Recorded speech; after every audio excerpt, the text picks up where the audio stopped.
Talonflame is ridiculously OP. People just spam the same priority ability, and there's basically no way around it. It's become such a problem for me over the past one day of the meta that I don't want to play anymore.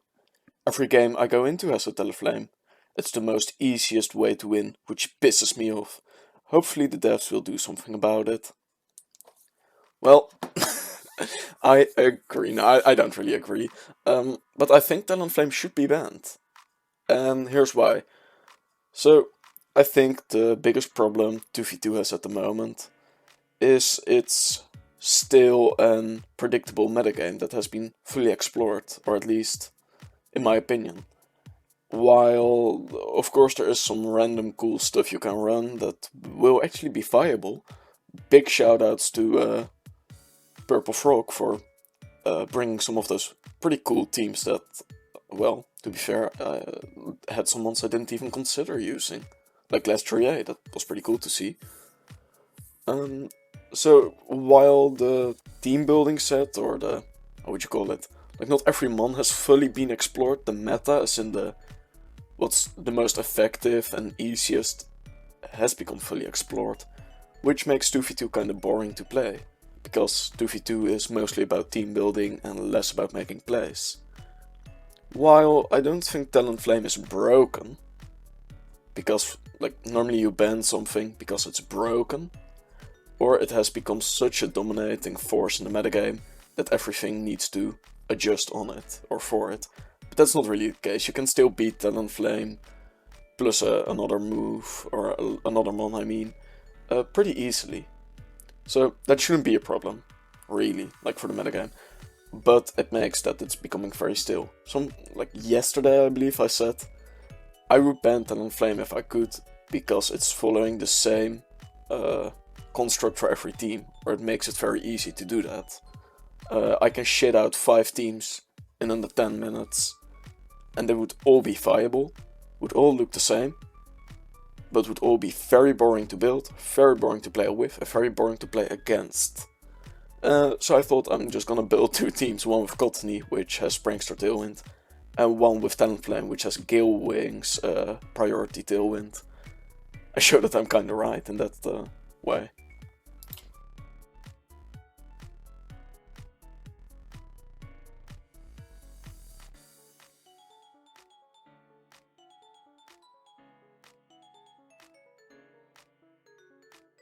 I made this team in, I think, less than 5 minutes, probably 2 minutes max, maybe 2.5.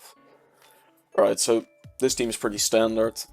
It has my Talonflame, my trusty Talonflame, for its Tailwind support, and I gave the Life Orb to give it that bit of extra damage, and because you're using recoil moves anyway, it doesn't really like matter its HP. The reason why I gave it split defense or split def was because I don't really see the point at the moment in putting in a lot of investment into speed. Of course you can, and it's probably recommended. I thought I would do something else for a change. But since you will outspeed Cottony either way, it doesn't really matter. If you have a lot into it, so it is what it is, I guess. You can put some into speech, but you don't have to. This also works. The Regidraco, very standard, you know, protect, Draco energy. It's not really all that fast, but in combination with, Tailwind, you're fast enough to kill the opponent. You could even make it if you want. Max special attack, that's actually what I would do. Because this will be under, like, other Pokemon will outspeed this under, if they are under Tailwind anyways, right? So that's not gonna make the difference. And you will still outspeed everything else. If you are under Tailwind, but the others are not, so make it modest, I guess. Incineroar, your standard fake out user with some nice coverage with Plasma Fist in close combat. Recently, Stall has become a bit more popular, so Taunt is pretty useful against the Cresselia or something, like along those lines. The reason why you run Adamant, by the way, in my opinion at least, that's the best set, because if you go Jolly, you're not really outspeeding anything that's relevant besides Dracopult. But that's Dracopult, you know? Who the fuck is running Dracopult? So you can just run the Adamant's Aurora. It's fine. Then you got Landorus. I recommend you run Timid on it though, because you don't always use it under Tailwind, and it has a pretty nice speed there, so just keep it at this. You know, that nice electric coverage, or I mean, it's a counter against, just strong as a motherfucker, really strong against Incineroar, against Regieleki, like, you know, it's just a strong mon in general. Also against Diancie, pretty good matchup. Also kind of a standard set. And now I will build one with Cottony on it.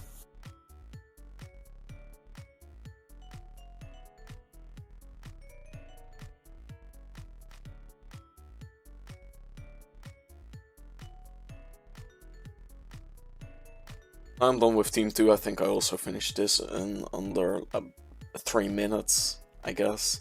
Alright, so I'll walk you through it. The Cottony, you just go max defense, because you're outspeeding everything already with Prankster, because you have only like status or moves along those lines. So you will outspeed everything either way, even if you have 0 speed. Max defense for your Eviolite boosts to make it more effective. A little bit into HP to make it an even number. Tailwind, because you need Tailwind. Encore, because it's broken. If you don't want to use Encore, it's fine, because there are not a lot of people that would just use a status move in front of a Cottony. Purely because it might have Encore. It doesn't even need to have it. Just the chance of it being there's enough for most people. Leech Seed is the best way for Cottony to get damage, and it also recovers some, and protect to stall out with Leech Seed, plus negate Fake Out. Heatran follows along the same lines, just a spread move user or attacker that's pretty strong.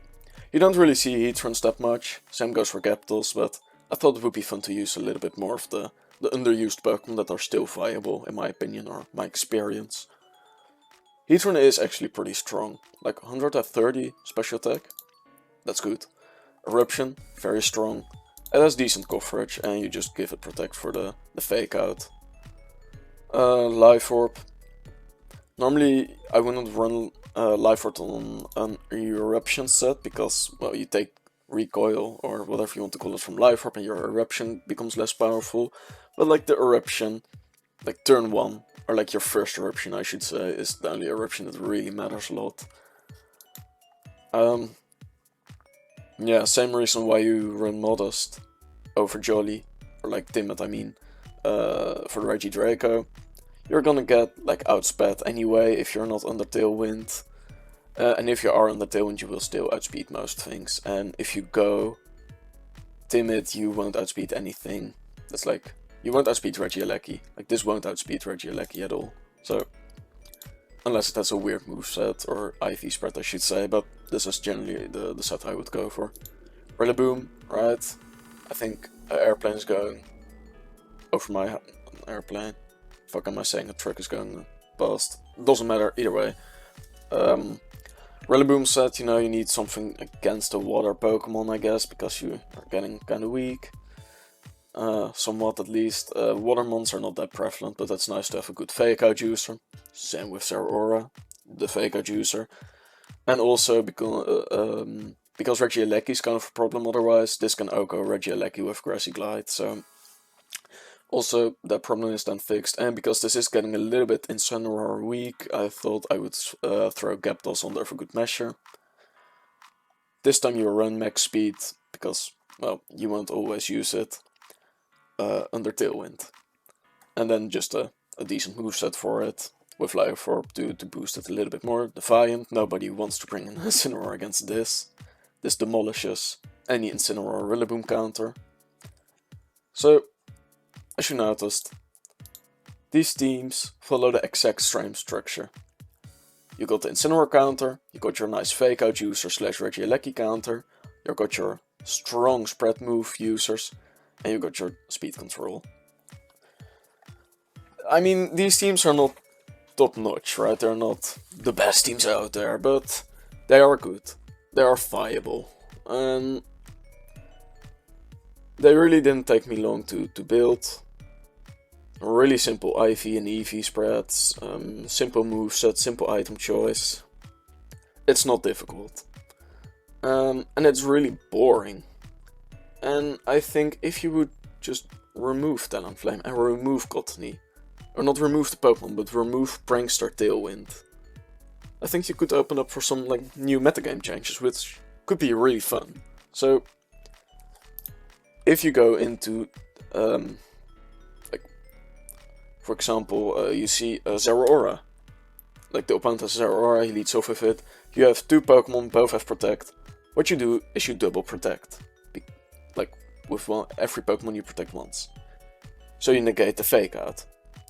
That's standard. But if you bring Kartana, like next to it, you can set up Tailwind, for example. You can also do that with Glare or Cantonian Zapdos. And then you still are very strong. Oh, this is not even max attack. Like, look at this is not even adamant. And it's already bonkers. And if you give this a life orb, it just wrecks stuff. And it's still really fast, and you can get a free Tailwind up without using priority for it. And that would open up some stuff. Or, let's say you want to use Regidrago, which normally isn't fast enough to just outspeed things, right, on its own, with 80 base speed. Give it a Scarf, for example. That would become something you could use, or you can run it under Trick Room, but I would recommend Scarf. But then you need something to negate Fake Out, so then you could use Tapu Lele with Psychic Surge to negate Fake Out, but maybe they run Rillaboom. So you don't want something based on terrain, right? You used Serena instead, right? Or Indeedee, and this will open up a lot more new ideas for team building and creativity to take place in team building, and I think that would be really cool to see as a metagame change. We are already nearing the end of Generation 8. Generation 9 is slowly coming across the corner. While I am not knee deep into 2v2 meta, we've just started playing like 2 months or something, 1.5 months. I think this could bring some life to 2v2 again. Or a little bit more at least. Because as I said, I think the biggest problem 2v2 has at the moment is it's still metagame, which is becoming kind of boring. In case it wasn't clear, the part I read at the start of the video was a joke. So I think it would be reasonable or a good thing if there would be a suspect test for priority Tailwind, right? Not an insta-ban or anything like that, just a priority suspect. I think that would, first of all, it would get some players to the ladder. Second of all, we find out if we want to keep priority Tailwind or if we want to get rid of it. So that's just my 2 cents on it. That's actually all I have to say. That's all.